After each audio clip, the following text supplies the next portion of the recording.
People often ask me, what does students first mean? And it means several different things, but primarily it refers to the idea of writing a book from the perspective of the student and to and for students, rather than writing for my colleagues. One of the things I've often found with other texts is that they're very good reference material for instructors.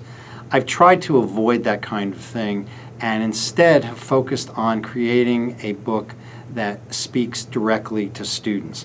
I want students to be the audience because they are, at the end of the day, the appropriate audience for instructional materials. So how do I incorporate that? How do I operationalize that in the titles that I have?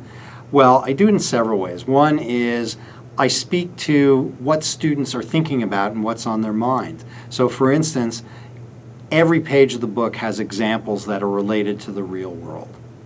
I use career perspectives in the book that show how, for instance, an educator might use the material, or a nurse, or a physician, or a legal assistant might use the material and how it would relate to their world. The book is written in modules, in short modules that students find digestible and easy to read and easy to understand. I've tried to use a writing style that is friendly and open and engaging and speaks to where students are.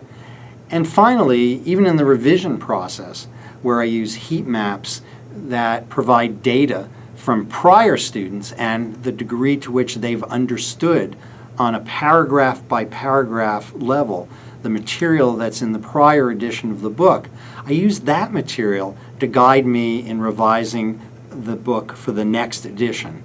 And that's proven to be a very powerful technique because it really allows me to hone in onto sections that are less clear for students, that are difficult for students, and simplify the language, make the language more understandable for students, and ultimately provide material that allows students to be optimally successful.